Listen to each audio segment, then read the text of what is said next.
কোটা সংস্কার দাবিতে রাজধানী ঢাকা সহ দেশের বিভিন্ন স্থানে সড়ক অবরোধ করে আন্দোলনে সরব বিভিন্ন কলেজ ও বিশ্ববিদ্যালয়ের শিক্ষার্থীরা। চলমান এই আন্দোলন নিয়ে প্রতিনিয়তই প্রতিক্রিয়া জানাচ্ছেন সরকারের কয়েকজন মন্ত্রী সহ বিভিন্ন রাজনৈতিক দলের অনেকেই। পক্ষে বিপক্ষে নানা মন্তব্য করছেন রাজনৈতিক নেতারা। লন্ডনে পলাতক আসামি তারেক রহমান কোটা আন্দোলনের নেতৃত্ব দিয়েছে উল্লেখ করে আওয়ামী লীগের সাধারণ সম্পাদক ওবায়দুল কাদের বলেছেন, বিদেশে বসে দেশ বিরোধী অপশক্তিকে লেলিয়ে দিয়ে শিক্ষার্থীদের উস্কে দেওয়ার পাশাপাশি নির্বাচিত গণতান্ত্রিক সরকারকে উৎখাত করার ষড়যন্ত্র করছে। এখনো গণতন্ত্রের বিরুদ্ধে ষড়যন্ত্র করছে এবং এখনো নির্বাচিত সরকারকে উৎখাত করার জন্য দেশে বিদেশে নানান চক্রান্ত চলছে। আমরা ধৈর্য ধরছি। ধৈর্য ধরার অর্থ আমাদের দুর্বলতা, সময় মতো সবকিছুই দেখতে।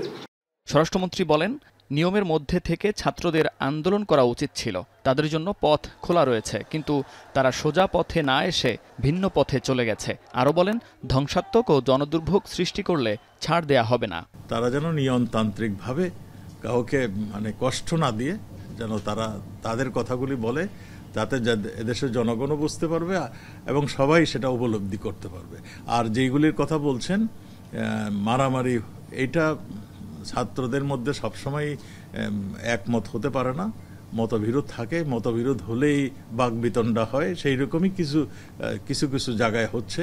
আমাদের নিরাপত্তা বাহিনী, আমরা এখনো তাদেরকে বলেছি যে যেই পর্যন্ত প্রয়োজন না হয় সেই পর্যন্ত যেন তারা এই ছাত্রদের ইসের মধ্যে না প্রবেশ করে।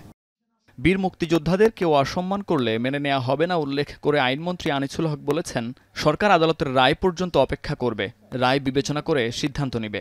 সর্বোচ্চ আদালত তাদেরকে এই আশ্বাসও দিচ্ছে যে আমরা সব পক্ষ শুনব, তারপরে আন্দোলন করার কোনো প্রয়োজনীয়তা থাকে, যেই স্লোগান দেওয়া হয়েছে সেই স্লোগান দেওয়ার কোনো প্রয়োজনীয়তা থাকে।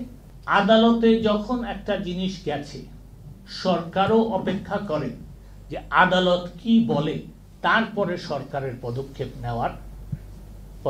নেওয়া উচিত। সর্বোচ্চ আদালত যে রায় দেয় সেটা বিবেচনা করব, সেটা প্রতিপালন করার চেষ্টা করব।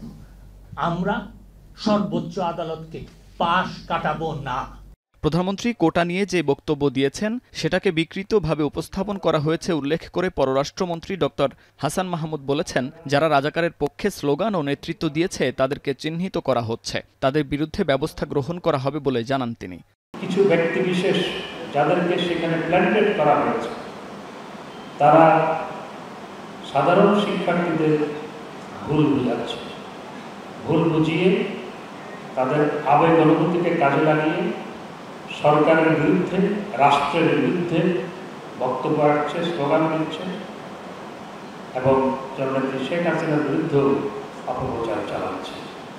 এদিকে বিএনপির মহাসচিব মির্জা ফখরুল ইসলাম আলমগীর বলেছেন, আন্দোলনরত শিক্ষার্থীদের উপর বাহিনী দিয়ে দমন করার চেষ্টা করছে সরকার। বলেন, হাসপাতালে গিয়ে কাউকে মারধর করা ইতিহাসের জঘন্যতম ঘটনা। ঢাকা বিশ্ববিদ্যালয় সহ সারা দেশের শিক্ষা প্রতিষ্ঠানগুলোতে এবং রাতে জাহাঙ্গীরনগর বিশ্ববিদ্যালয়ে যে ভয়াবহ বর্বরোচিত হামলা সরকার দলীয় ছাত্র প্রতিষ্ঠানের মাধ্যমে সংগঠিত হয়েছে, তার তীব্র নিন্দা, ঘৃণা ও ক্ষোভ জানাচ্ছি। কোটা সংস্কার আন্দোলনের মুখে 2018 সালে কোটা পদ্ধতি বাতিল করে প্রজ্ঞাপন জারি করে জনপ্রশাসন মন্ত্রণালয়। এরপর 2021 সালে ওই প্রজ্ঞাপনের বিরুদ্ধে হাইকোর্টে রিট পিটিশন দায়ের করে মুক্তিযোদ্ধার সন্তান ও প্রজন্ম কেন্দ্রীয় কমান্ড কাউন্সিল। গেল 5 জুন রায় দেয় হাইকোর্ট। রায়ে পুনরায় কোটা বহাল রাখার আদেশ দেয় উচ্চ আদালত। এরপর আন্দোলনের মুখে গেল 10 জুলাই কোটা পদ্ধতি বাতিলের সিদ্ধান্ত অবৈধ ঘোষণা করে হাইকোর্টের দেওয়া রায়ের ওপর স্থিতাবস্থা জারি করেন আপিল বিভাগ। এরপর গেল 14 জুলাই 2018 সালের পরিপত্র অবৈধ ঘোষণা করে হাইকোর্টের দেওয়া পূর্ণাঙ্গ রায় প্রকাশ করেন উচ্চ আদালত। মুন্নাফ রশিদ, এখন, ঢাকা।